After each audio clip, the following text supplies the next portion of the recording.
And we're good. All right, Larry, we're so excited to have you as our first guest on the Good Life Girls. We plan to do this not during a pandemic. We wanted to talk to you about your story and your restaurant in like normal times. But instead, Michelle and I have been trying to figure out how do we support local businesses.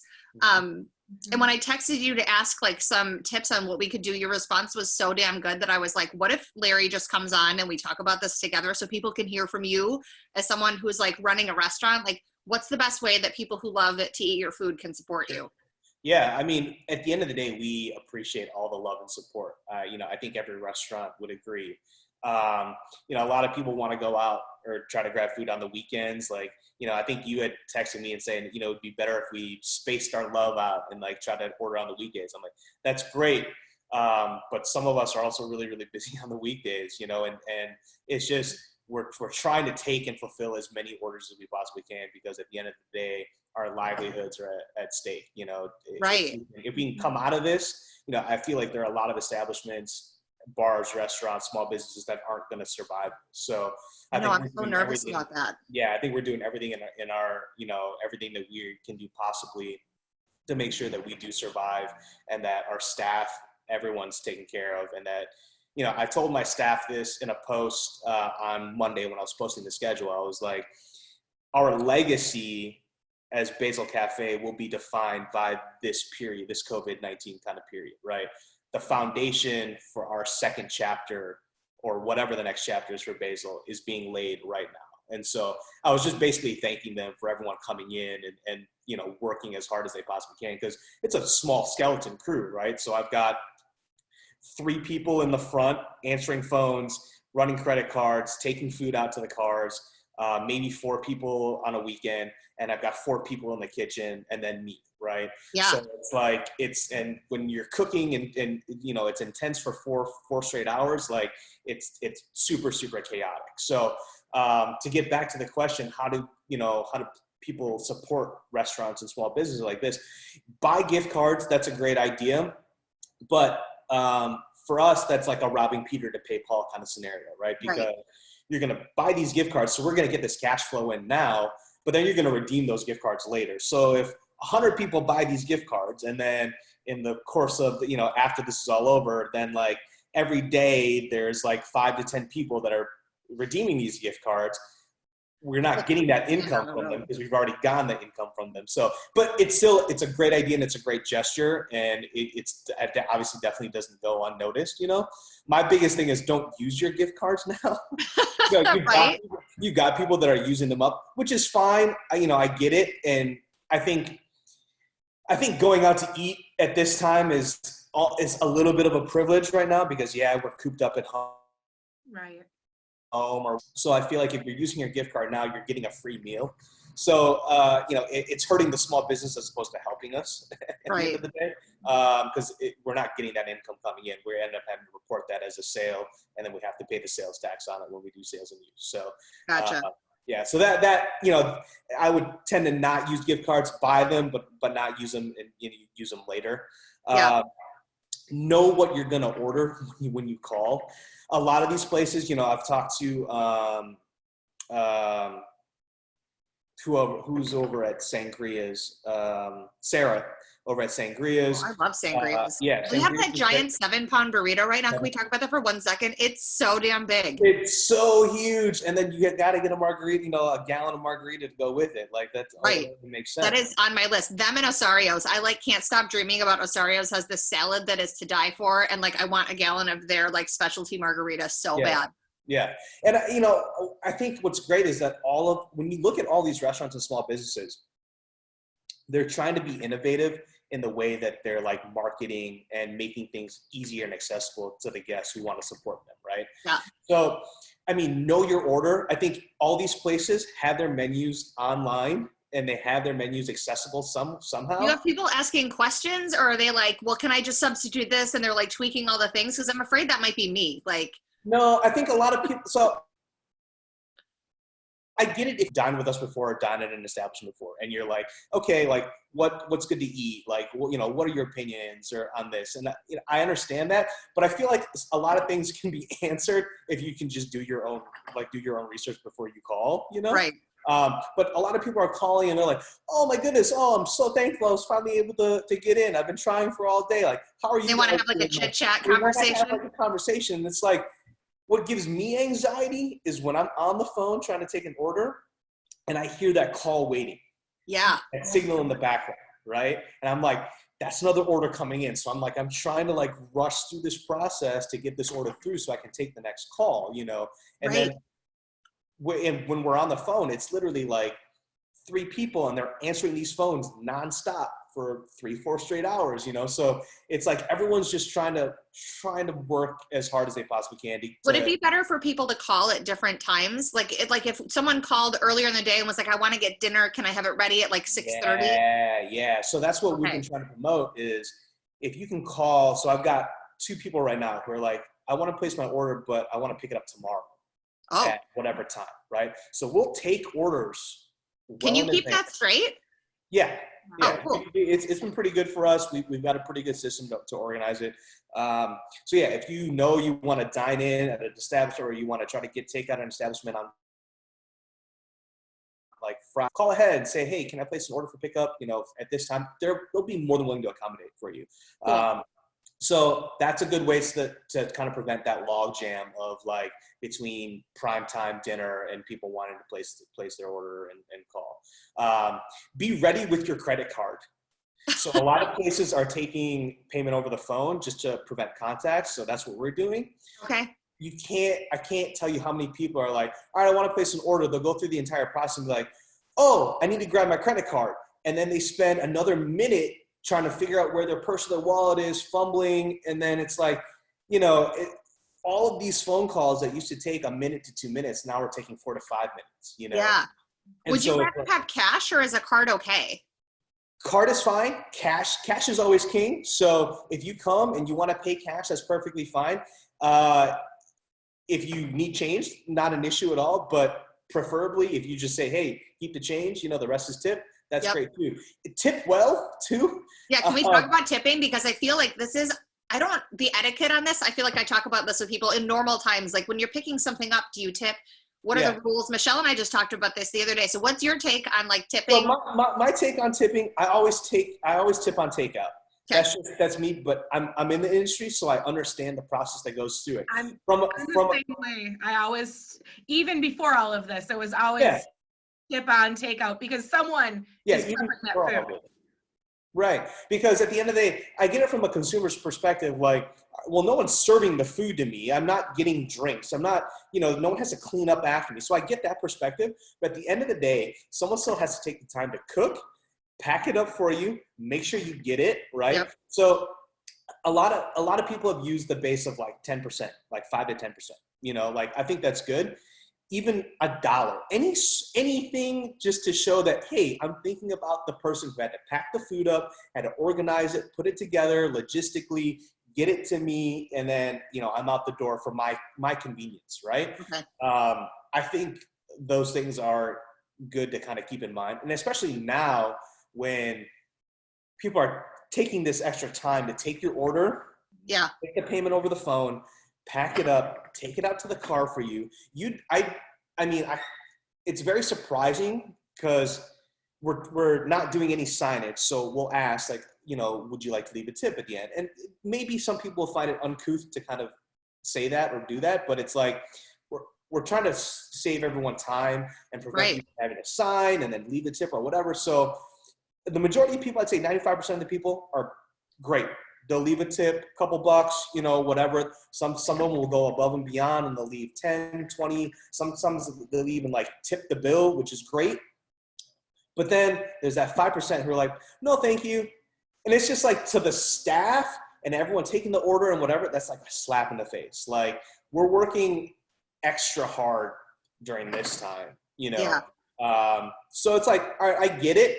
But you're also, like I said, to turn it back, it's a luxury that you're getting to eat out right now, right? I'm glad we're talking about this because I honestly wasn't sure. I've never worked in a restaurant, and like in a restaurant, like my husband and I are good tippers. We don't ever tip under 20% unless there's like an issue, in which case we've already talked to somebody, whatever. But like we appreciate it and we love it and we want to be generous because that's the part of the process, I think. But this part's been weird. So like we have tipped because we're thinking about people, but we didn't know how much was appropriate, how much is appreciated, how much makes you look like an asshole. Like we honestly just didn't know. So, I mean, people are doing 5 to 10% because I still feel like if you're going to tip, like you should be generous. You should be, that's my perspective, right? If you're going to leave a tip, don't be an asshole about it, right? Like just basis 15 to 20%, because someone's still taking the time to put it all together for you and making sure that it's packed well, it's going to get out to you, they're going to bring it to your car, lessen the contact. So there's all these other logistical issues that go into it that, but you know, at the end of the day, we also can't be, you know, we can't be like picky. I can't be upset if someone doesn't want to leave a tip, right? I can't be like, because it is a tip, it is it's gratuity, right? So it is an extra, but it's also, I can't provide my staff hazard pay, right? These guys are putting themselves on the line every single day to go out. Maybe they're encountering asymptomatic individuals. They're also making deliveries to people too, and we're trying to do no contact delivery, so we'll leave it at the doorstop for you. I had on, I think it was Saturday, one of our last orders of the night, a woman asked for delivery, and my guy was like, yeah, you know, it's fine. I guess we could do it now. He's like, so where are we delivering this to? All the way to Kimberly. And then they ask, and I don't have a delivery charge, or, you know, I don't have like a map area for where we're delivering. We're just doing this for the kindness because we want to get the food out to our guests, right? Then she asked if there's a delivery fee. No delivery fee. You get to the end. Would you like to leave a tip then? Oh, sure. We'll leave 5%. And the bill was like, it was like an $80 bill, right? So for a 5% tip from my guy to drive from here all the way to Kimberly, to drop the food off and then drive all the way back, that's like 30 minutes round trip, right? It's a slap in the face. We'll do it. But at the end of the day, it's also like, just be considerate of what you're asking people to do. I've always been in the vein of like, whatever is convenient for you or someone else. Something that is convenient for you or that you think is convenient is an inconvenience for someone else, right? So I always think of it that way.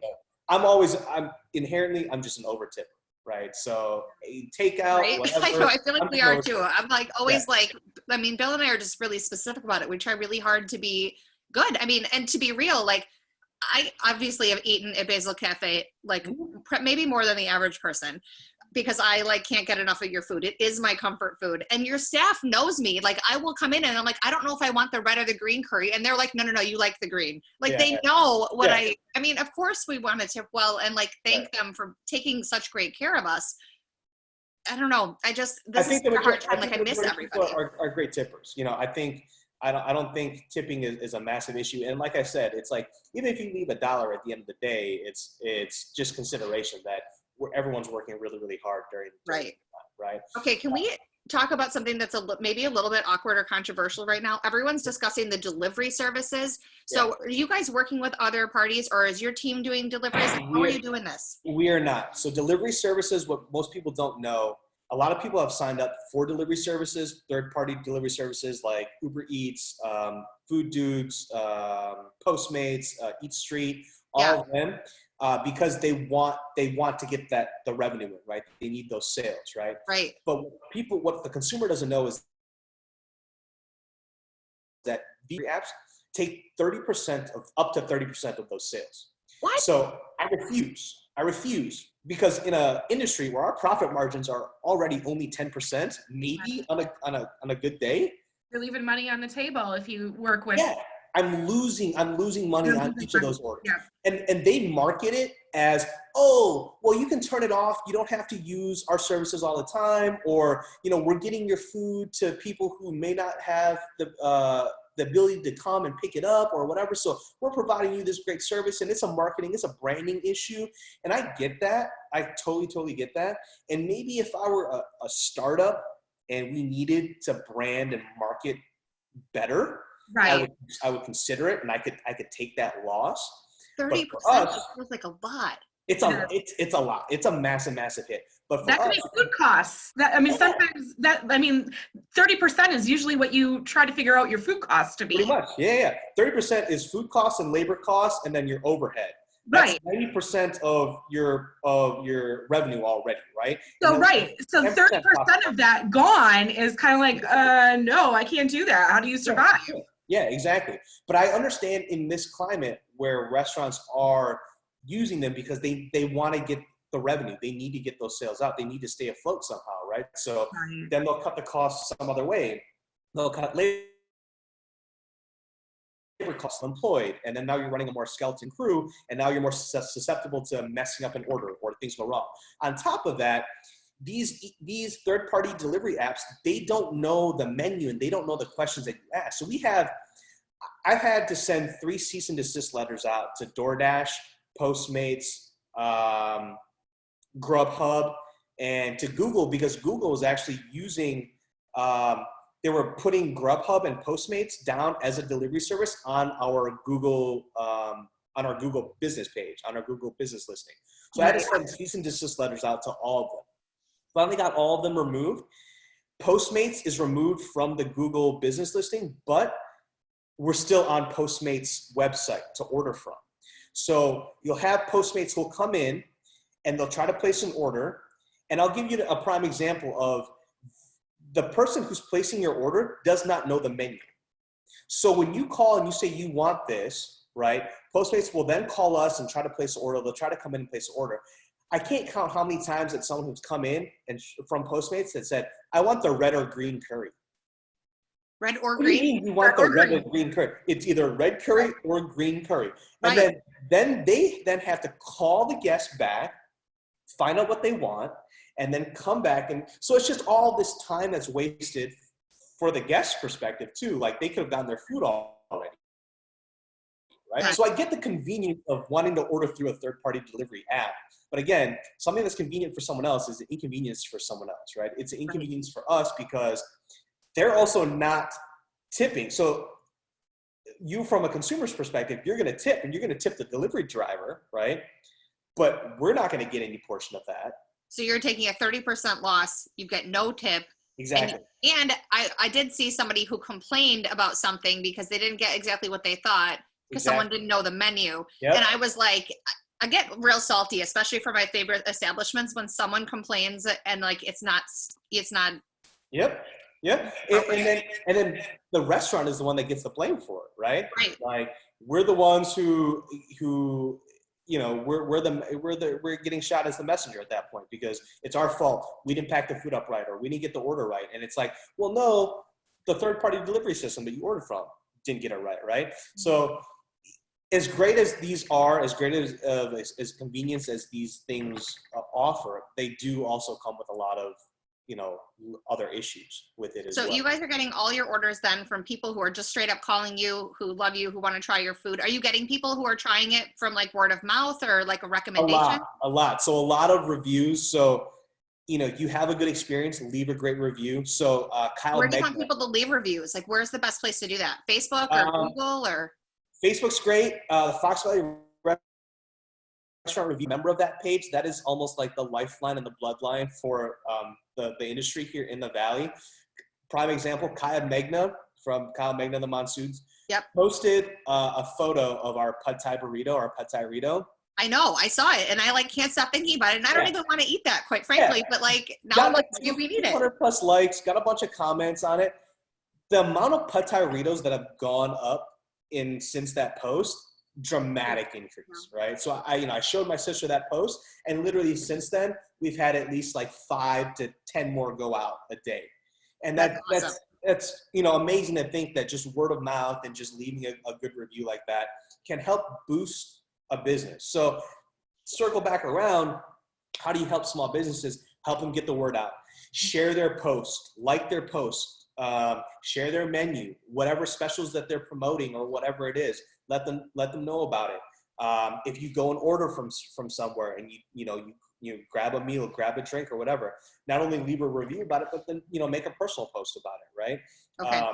buy those gift cards, spread out your love, place your orders early, especially if you want to go grab takeout from a place and it's going to be busy, especially on the weekends. Prime time is going to be between 4 and 6:30, 7 o'clock, So if you can place your order early for a pickup time within that time window, fine. Be patient, be understanding. I think that's a big thing too. From a consumer's perspective, I think, we want to support, we want to do we want to do all these things, but our patience also grows very thin. Like if we can't get our food on time, if we can't, get our order right or whatever it is, everyone's trying to work out this new normal and everyone's trying to work out through this intensity. And we want the business. We want the support. We appreciate the love and we're so filled with gratitude. But at the end of the day, it's also stressful and time consuming and intense for us from a business perspective too. Well, I think this has been a really good peek behind the curtain because honestly, I think people want to be supportive, but they don't know. I mean, like, I think I called on your birthday. I ended up calling your personal phone instead because that was published. Yep. And I said, happy birthday to one of your staff. And I was probably one of the jerks who was like, hold on, I want to say that. It was probably not helpful. All of that is love. All of that is appreciative. It's folks who come in that are like, don't know what they want. And then they're requesting like, well, I didn't know that. Now I got to go find out from another person, because it's their order and I got to go find out, do they want tofu in there or do they want just mixed vegetables or they want what level of spice they want? So it's all of these things that take an additional 30 seconds to a minute and a half and all of that per order. So would it be better for people to send you a message and then say call me for billing? Yeah. So that's what we're doing on Facebook. So during dinner service, I have one specific person that's just manned to the Facebook messages. Yep. And they'll answer it. They'll try to take the order. They'll place it. And then we'll take payment over the phone. So we've also just ordered 2 contact credit card readers. I had 2 mobile reader systems, but they became obsolete. So hopefully if we do that, then we can still take payment here. It'll be a little bit more contact, but less contact in general. And then hopefully that will save time so that we're not having to spend so much time taking credit card numbers over the phone. Right. So yeah, it's a lot. Those are just really, really minor logistical things. Be patient, be understanding. I think that's the most important part. Hopefully people mostly have been, I would hope. They definitely have. I mean, if you can't call and get through, keep on calling or try different means, try different ways. We're doing our best, I think, from a restaurant perspective and from any small business. I think everyone's trying to figure out how to stay alive right now. Well, I feel like you guys have been awesome. Every time I've called, your staff has been so polite and so awesome. To have that kind of positivity in this time of challenge, and let's be real, you completely flipped your business, and so has everybody else, from a dine-in experiential situation, which is so cool, to a full-on takeout deal. That's a big change for a business model. It's as the coin term in this day and age is pivoting. I think we've had to pivot, and I think we're very, very fortunate though, because we've been doing takeout for so long, since day one. So for us, it was just all right, logistically, how do I work it in the front? How do we take these orders? How do we take payment? How do we do this so that it's seamless? From the kitchen's perspective, they're still just churning out orders, right? Yeah. My heart goes out to a lot of these businesses and restaurants that never did take out, right? That really, really had to turn 180, figure out how to make this work. They've had to change their menu around completely. How do I go from a fine dining establishment and a $40, $30-$40 meal, and how do I convert that into something that is easily transferable, that someone can take home and eat and enjoy at home, but it's still very cost effective as well, right? Because you can't charge $40 for a meal for takeout and then expect it to have the same kind of consistency and the same flavor and the same textures when you take it home. So it's I feel bad for those businesses that weren't set up to do this at all. So at the end of the day, I feel really bad. I keep thinking about Holland. They're one of my favorite places. It's so good, but it's one of those things where when I go there, I know that I'm planning for a 2 to 3 hour meal, and it's an experience, but takeout doesn't feel the same, but I still want to support them. Right. It's a struggle because I don't quite know the right thing to do, but like I really want them to be there when this is all over. And like honestly, if you guys didn't make it, I would be crushed. So I keep thinking about the places that we want to survive and like what can we do to support them. So this has been incredibly helpful. But yeah, no, I mean, I thank scary. you for even asking and trying to broach the subject, right? Because I think a lot of people are in the same boat. They want to support, and they know that, okay, let me call and place an order, but how do I do it without like being an inconvenience, or how do I do it in the most effective way?